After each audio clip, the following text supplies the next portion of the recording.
Howdy everybody in YouTube land. Welcome to the next installment of the Zenith Restoration series.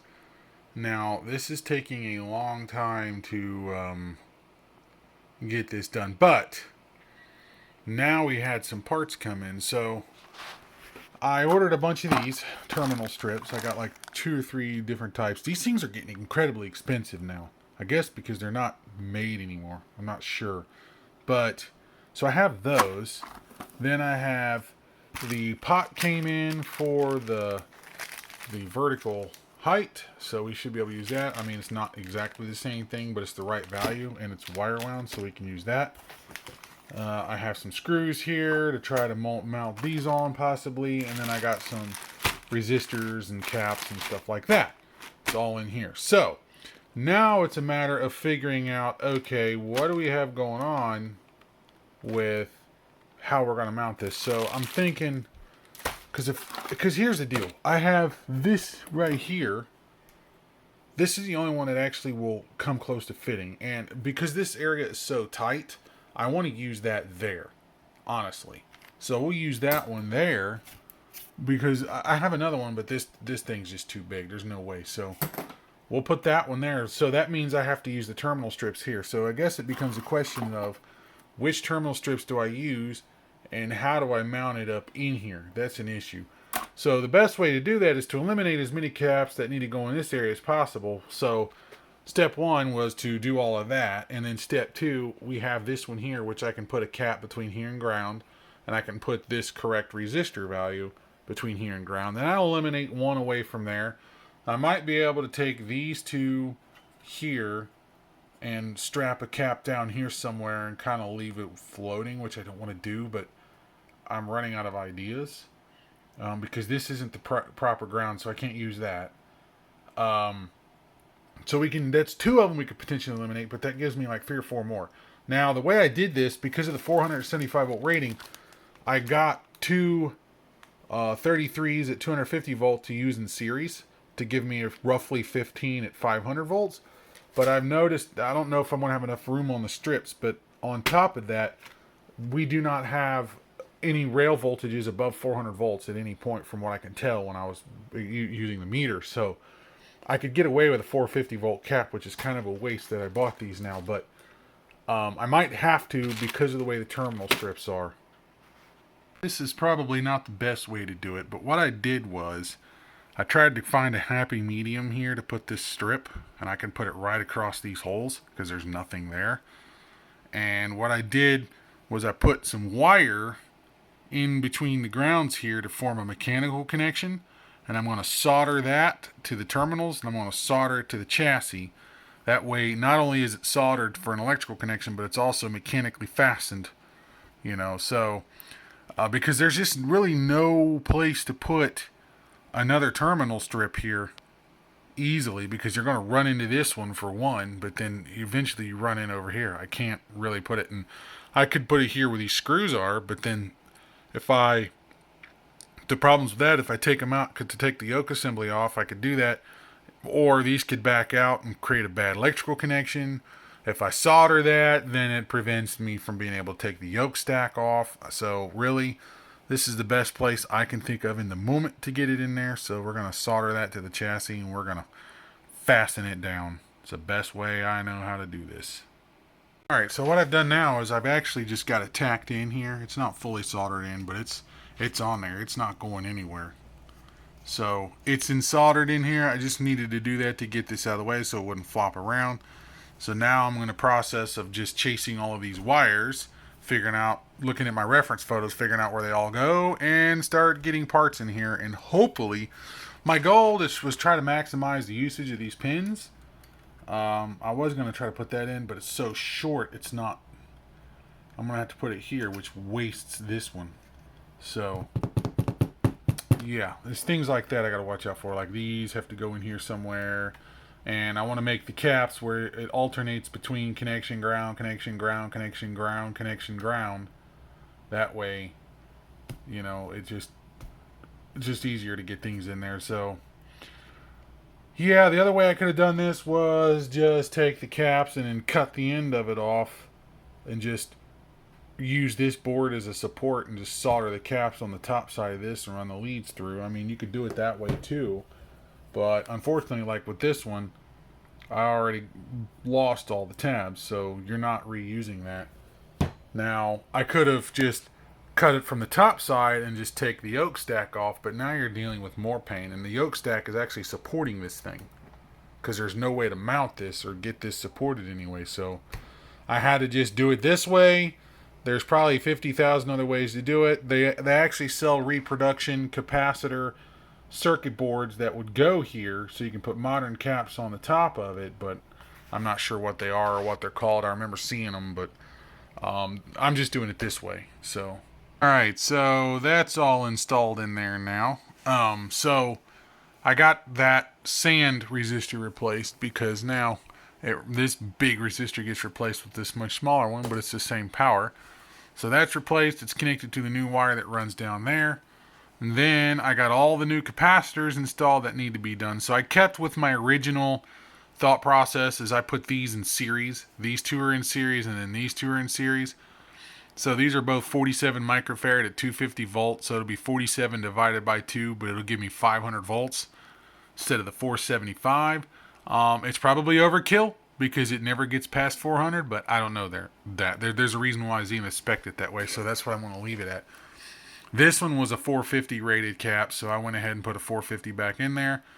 I'm hoping that heat rises, so this resistor, even though it's kind of buried in here now, heat will just kind of go that way with it. Same thing with here. The heat will rise and kind of stay away from these caps, so that's in there now. It's all tied up and wrapped around the posts. I have my wire for ground here to here. This one's on its own, so that one's connected. This is off of this one rectifier down here. It's connected to that one. So we have one cap, two caps, and three caps. The fourth one will be up here. So then that's cap number 1 out of the way. So we have cap 1, cap 2, cap 3, and cap 4. So that's the second cap. So all caps are installed. All the wires are hooked up. I grounded the transformer, the output transformer, back to the chassis ground over here. It wouldn't reach to this lug, so I just moved it up here. I don't know if that's going to affect this tube at all. It's still a chassis ground. We'll have to see. Then, so I went ahead and take care of that. I still have to get this cap and resistor in up here, but the other thing I need to do right quick is pay attention to this potentiometer here. So I got this wire unhooked. I'm just in the middle of trying to get this one out. It's kind of in the way, but we'll get it out, and we're going to get this pot out of there so I can get the new one, which is here, installed in there. And hopefully that takes care of our problem with the bad pot. So now I have the third cap removed, and I've already relocated one of them down here, one of the 4. So that one can go down there.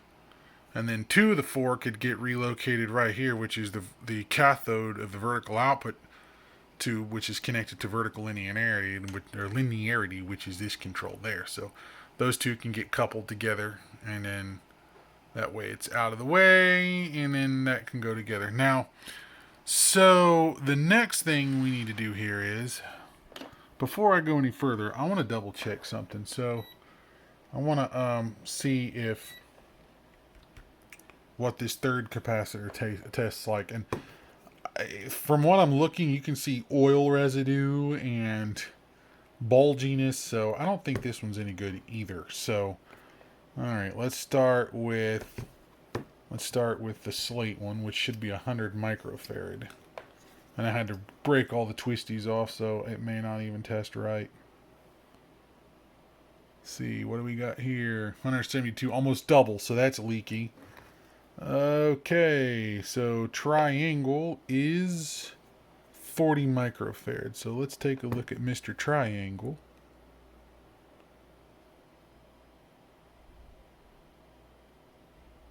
$47. That's not terrible. It's a little high, but not terrible. Probably leaky. So square is a 20.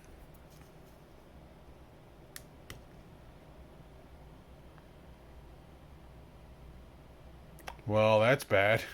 If it thinks it's a resistor, it's incredibly leaky. So square is done. Alright, so now we have a half circle. which is a 25 at 475. Alright, let's see what we get in there. Yeah, it's a little high, so it's leaky. So this cap is gone. Now, it's not open like the other one is, but it's still no good. Alright, moving right along. So what I'm going to do with this one is I'm going to put a circuit board in here. I'm going to take this one right there, and I think what I'm going to do, I don't know if that'll fit or not. That one might be too big. Nope, that one will do it. So I'm going to take this one here, and I want to put you on the top like such. So in theory, there should be a couple holes here, and there is. So I can actually line that on the chassis to some degree, and the caps can go right there. So that way, yeah, so two sets of the caps won't be there, but two of them will. So, and since I have to series up these like I did over here, I'm going to need to probably put, so there'll probably be 4 on top, even though there's going to be 2 capacitors. So, alright, let's move right along. I had to move this out of the way, which connected up here. This is connected to a voltage source. It goes to the vertical output tube for power. So we have that to deal with as well. So, and that's reading 82K versus 68K, so it's bad. That's going to be changed anyway, but I didn't want to forget where it went. So even though it's loose and it's just barely on there, I didn't want to lose its position.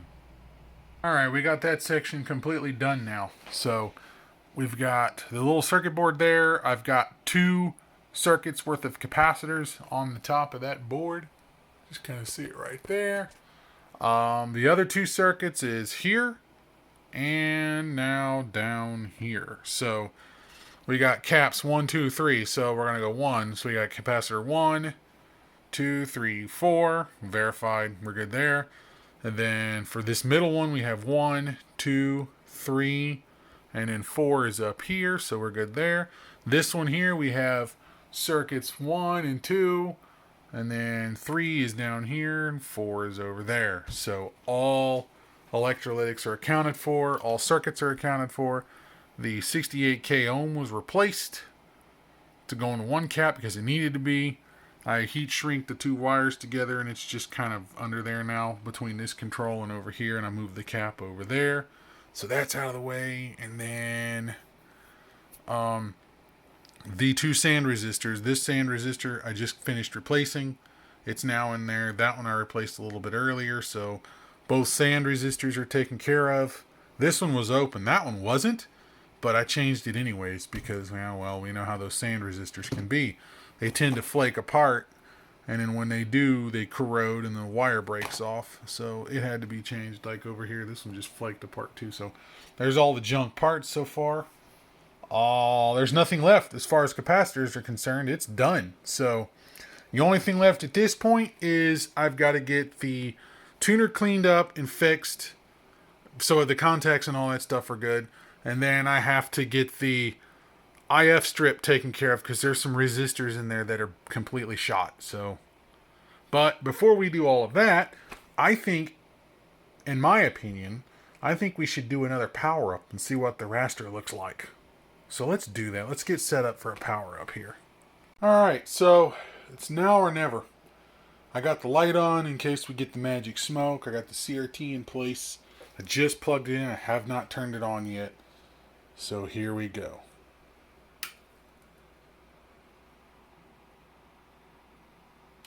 What do we get?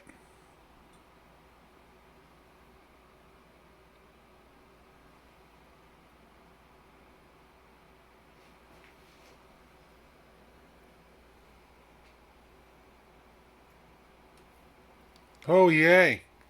That certainly looks better.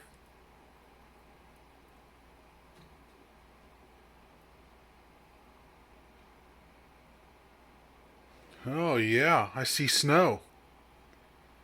Can't see it with that, but I see snow. Wow, it works.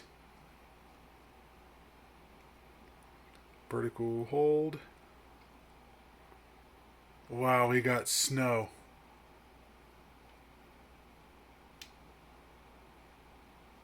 Oh, I smell something burning. What do we got? Ooh, something's getting hot. Let's see, what do we got going on? Whoa, yeah. The audio circuit.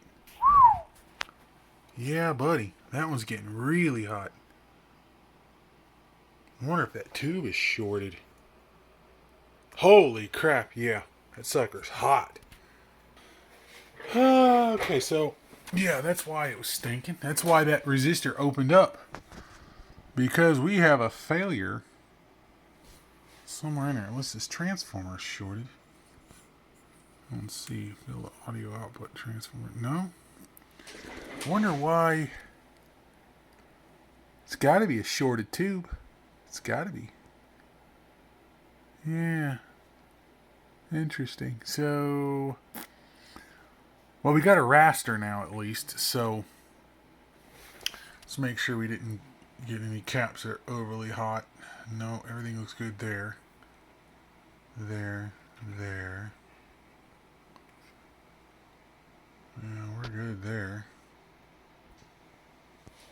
Let's check over here. Make sure these guys didn't get hot. Okay, so no hot caps. So we didn't plug any backwards or anything like that. Because, yeah, that would be all kinds of bad.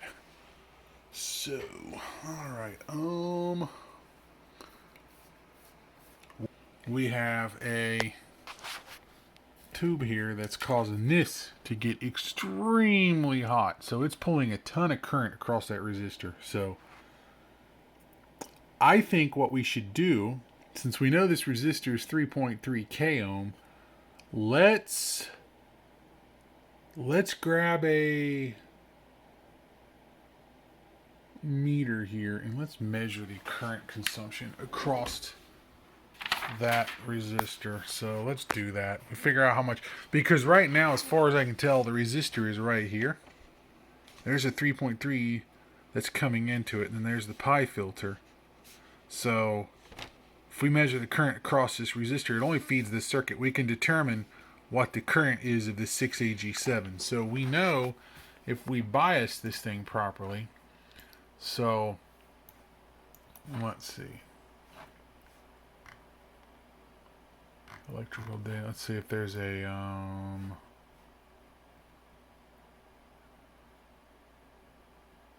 see, plate current 25 milliamps. So we shouldn't get more than 25 milliamps plate current. So really, we should have 25 milliamps roughly across that resistor. So we can't measure current directly unless we cut the resistor, but what we can do is we can measure the voltage drop across that resistor. So that's what we're going to do. So we can take the voltage and we can take the resistance and we can get current. So V divided by R, or E over R, equals I. So we're going to get the voltage, and then we're going to get the current, and then we're going to get the resistance, and we're going to get the current. So let's do that right quick.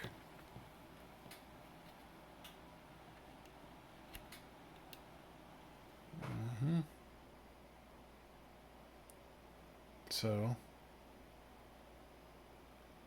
as this warms up,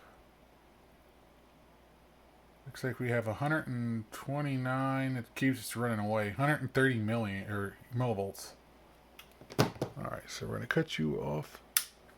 So it turns out I just didn't have a good connection on that. So I'm trying to do this and hold the phone camera at the same time.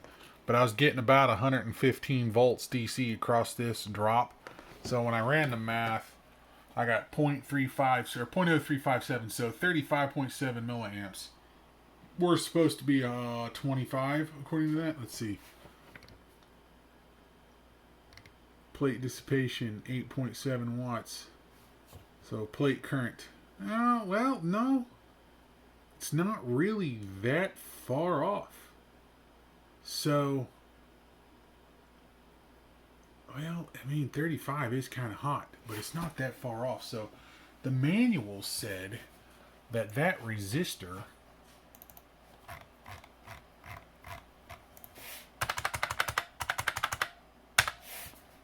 think that sand resistor was what? Did it say it was... I don't remember how many watts that sand resistor is. So... let me figure that out.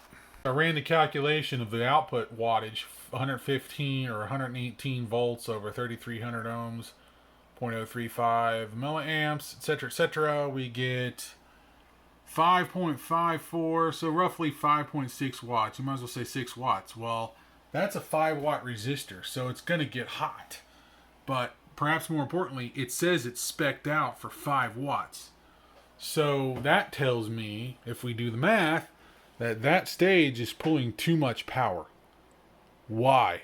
That's the next question. Is there a short in the tube? Is it a gassy tube? Is there too much voltage on the grid and it's running away? Well, we're going to have to find out. So let's keep going. Pretend like we're a 1950s, 60s TV repair technician. And let's go through my box of this is what a service technician would take to your house. I got a smaller one there. To service your TV. If they need a tube, you would have all your tubes in your tube caddy. So let's see if I have a 6AG7 in here. So let's see. 6AZ5, 6AC5, 6SL7. No. No. No. Let's see. Motorola. Nope. See, I probably don't even have one. Here's a Zenith tube. Nope. Tongue Soul, what are you? You are 6AG7. How about that? 6AG7. So I have a 6AG7 here. Do I have another one? Yes, I do. Must have been a common tube. Let's see, there's one there. 6L3. Let's see, is this one here? Another 6AG7. So I do have some 6AG7s. So there we go. 6AG7, new in the box. Let's see if we get the same behavior with a new tube. 6AG7, Sylvania, new. So there's the old tube, which I had pulled out already. It's a Zenith. Remember, it was weak in our previous test, so... let's see. First time I pulled a tube out of that tube caddy since I've owned it. Alright, let's see what happens. Do we get the same behavior or do we not?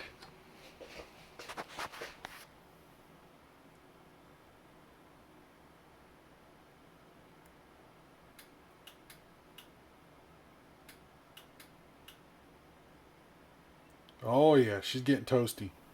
Alright, so let me do another voltage drop check on that. I need both hands. Actually, I took some measurements. I'm dissipating a little over 6 watts, almost 6.5 watts versus the little over 5 I had before. So about a watt more than what I had before, which makes sense because newer tube, better emissions.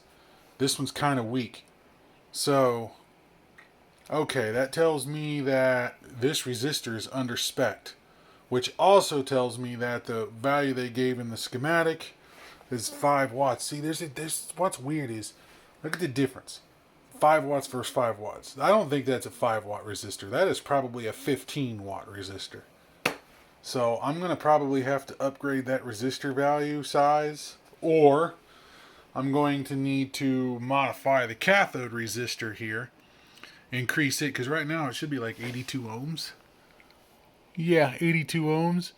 I can probably bump this up to like 120 ohm maybe. But I gotta be careful because if I underbias it too much, it's gonna sound distorted. So, but that's a factory value. So unless it drifted low, which I'll check that, it shouldn't have drifted low. Usually they drift high.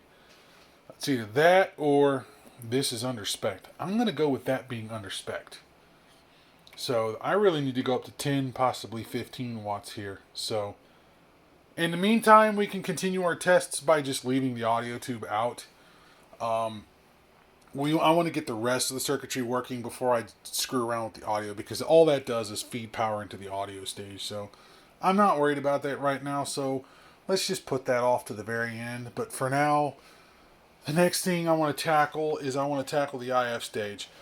I can't do the tuner right now because if I put the tuner back in, I have to put all the rods and stuff back in here, and it's going to cover everything I need to access. So the next step in this process is to start tackling the bad resistors in the IF stage, because even though I've got a little bit of static on the screen coming from the tuner, the IF response is going to be piss poor. It just is.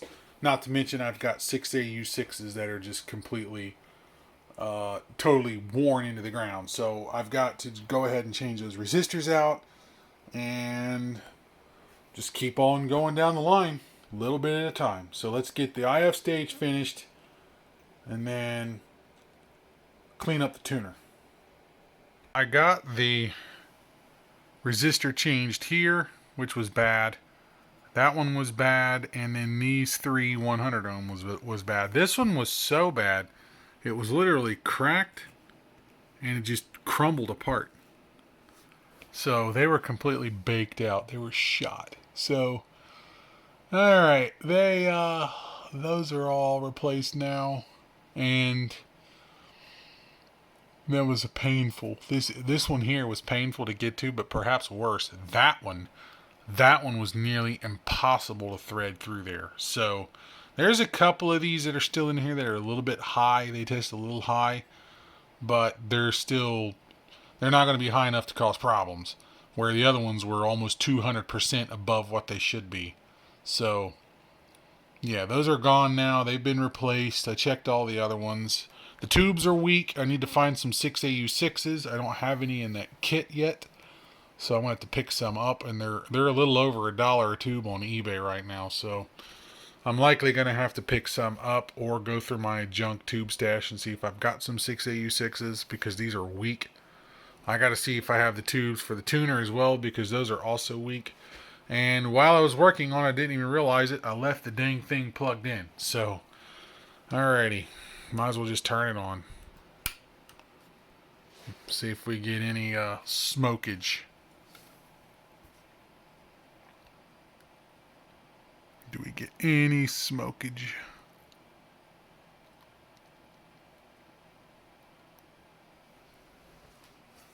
No, I don't see any smoke trailing from any of those resistors yet. So, let's see if we got a raster. We do. Oh, and we still have some, still have snow. Turn that down. Way down. Yep, we still have snow. So, alright, the snow's coming from the tuner because the tuner's still attached, even though the turret's not connected. So, alright, we're good to go. So I didn't hurt the IF stage, make it any worse, any better, any of that. So I just got to find tubes for it eventually. But in the meantime, before I go through all of that hassle, what I want to do next is I want to take a look at the tuner. I want to get the tuner cleaned up. So what I'm going to do is, here's the turret. So what I'm probably going to do is, this turret tuner is right here. This is an empty spot. Now I got to remember the direction how this thing goes. So anyways, what I'm going to do is I'm going to take some contact cleaner and a toothbrush, and I'm going to spray into these contacts right there, so you can see the contacts in between here. So I'm going to take some of my electronic spray, get in there a little bit, and just kind of clean it with the toothbrush. I don't want to take anything crazy abrasive because these are so thin and I don't want to break them. So I'll clean that up with toothbrushes.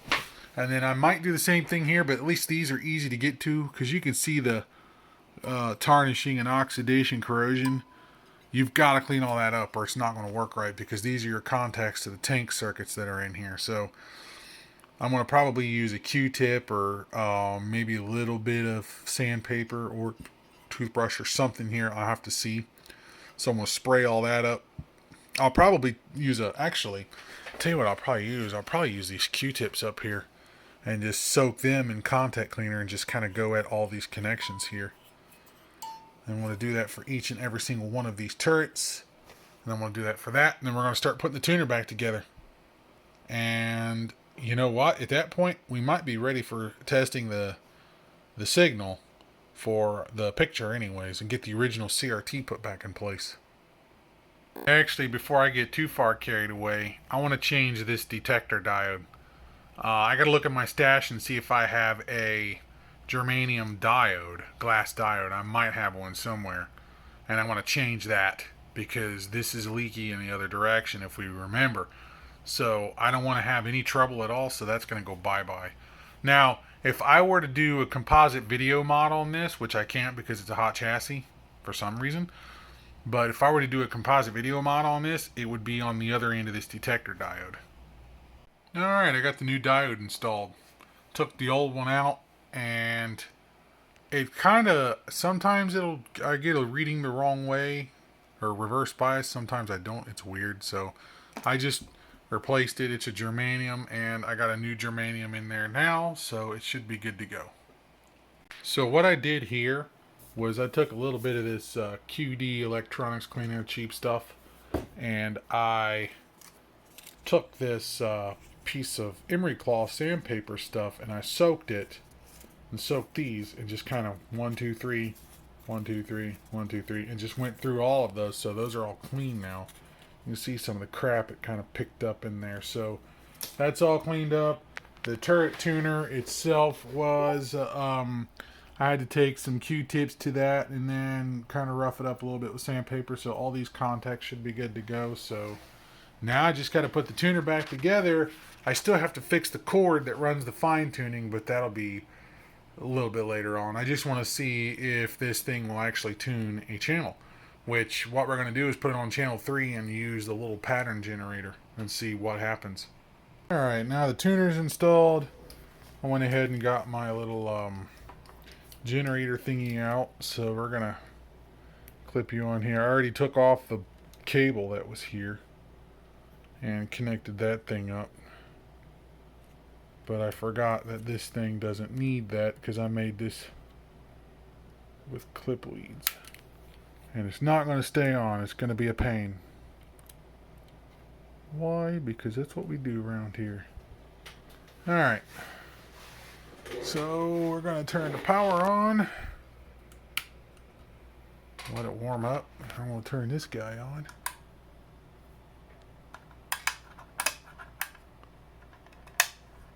Alright, see what we get. It's on channel 3 already in here. See if we get any tuner action at all. Doesn't look like it. Ooh, we got something.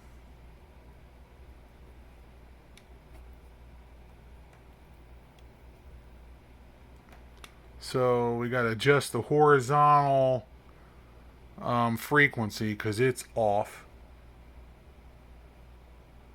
Vertical's locking in, no problem. But horizontal frequency is off. But we do have something trying to come in. So let's go grab a tool. Let's see if I have a tool up here. Here it is. Here's one right there. God, I can't grab nothing. Alright, so let's horizontal frequency control. Let's set you in the middle here.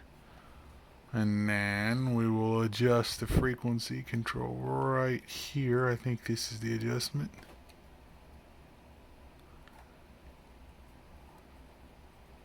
Alright. Slipped off.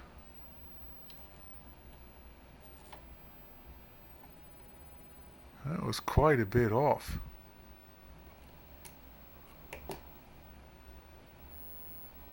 I've got no sync. None. Nope. I've got no horizontal sync. But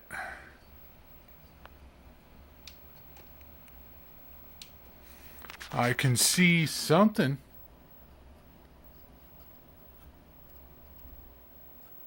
Let's see.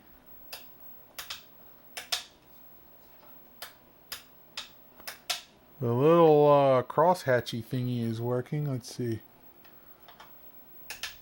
Oh, there we go. Huh, there we go. There's our crosshatch pattern. We are good. We've just got no horizontal sink. But not a bad first start. Now, focus is not going to be right because this is not the right tube. But we don't have... That is not a bad first start. That is not a bad first start. But we do not have any horizontal locks, so we got to figure out that problem. Yeah, likely an open resistor or something somewhere. I got to turn the brightness down because you can't... The camera won't lock to it. Yeah. Alright, well, that's not bad. So we'll, I think we'll end it here. That's not a bad little first start. So in the next installment, we'll troubleshoot the horizontal sink, and then we will play around with the audio tube and find out what's going on with that. But in the meantime, I hope you enjoyed this video, and if you have a comment, please feel free to leave one, and don't forget to hit the like and subscribe and all that fun stuff. So, until next time, guys, thank you for watching.